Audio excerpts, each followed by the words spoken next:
Hello, welcome to Manna. I'm Lori Johnson. I did a video not too long ago about receiving revelation, and this video goes along with that, and I've entitled it Understanding Revelation. And my hope is that it will help to explain how I discern the messages that I'm getting from the Lord and understand those messages. In a Sunday school lesson about a month ago, I was teaching, and I came to a point, and this is actually rare, but I came to a point where I knew I had more time than lesson left. So I was silently praying as the discussion was going along that I would know what needs to come next. I would know what thoughts and ideas and questions to use to help continue this discussion that we were having, and it was a wonderful discussion. Well, just as a background, sometimes I refer to those thoughts and ideas and impressions and feelings as a jumble. That's probably a very poor word choice, but it's the only thing I could come up with that kind of describes everything that's coming in at me, and then that I need to try to filter out and find the words to express what really are mostly feelings. Well, the Lord is so willing to give us revelation, and I was reminded again of that when I was studying Doctrine and Covenants section 76 this past week. And I just want to read verses 7 through 10 to demonstrate that, of what the Lord wants to give us. And to them will I reveal all mysteries, yea, all the hidden mysteries of my kingdom, from days of old, and for ages to come will I make known unto them the good pleasure of my will concerning all things pertaining to my kingdom. Yea, even the wonders of eternity shall they know, and things to come will I show them, even the things of many generations, and their wisdom shall be great, and their understanding reach to heaven. And before them the wisdom of the wise shall perish, and the understanding of the prudent shall come to naught. For by my Spirit will I enlighten them, and by my power will I make known unto them the secrets of my will, yea, even those things which eye has not seen, nor ear heard, nor yet entered into the heart of man. I love that. God is talking about us in our day right now, and there's so much that He's waiting to tell us. All the things pertaining to His kingdom, He's waiting to tell us. There's so much He wants us to know. The hard part sometimes then, at least for me, is expressing those thoughts and feelings into words.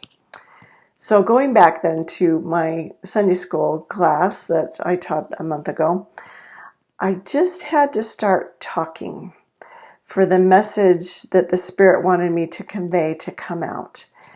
It wasn't smooth and easy, and it wasn't perfect. I fumbled for words as I went along.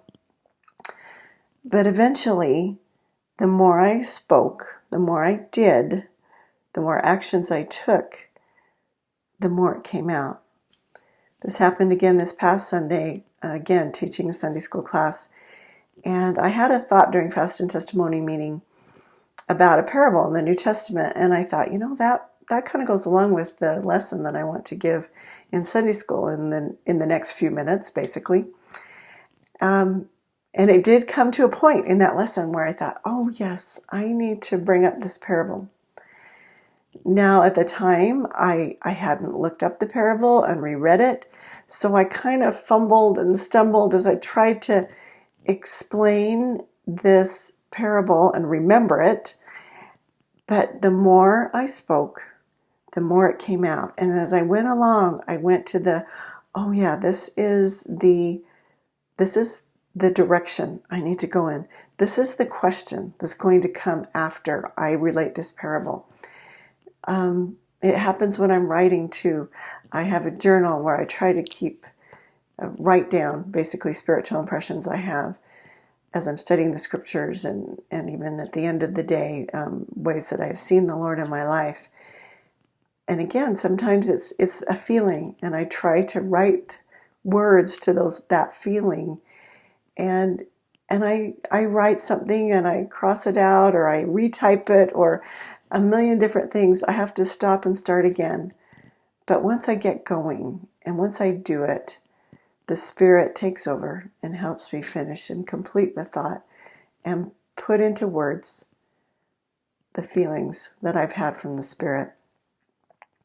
It's something that takes practice, at least for me. That's what I have found. And that's kind of what this whole life is about, isn't it? Practicing for eternity. This is our opportunity to do that.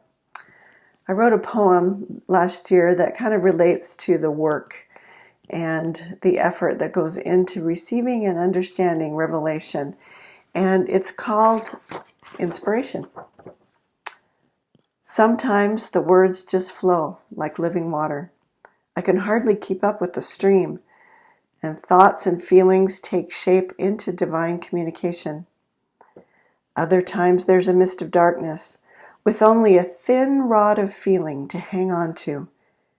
However, the ideas still come, drop by drop, line upon line. It just requires more frequent trips to the well. So my manna today, friends, is to keep trying, keep listening, keep going back to that well of inspiration and revelation. The Lord really is waiting to give you all the hidden mysteries of His kingdom. That's my manna for this time. I'll record again soon. Thanks for watching. Goodbye.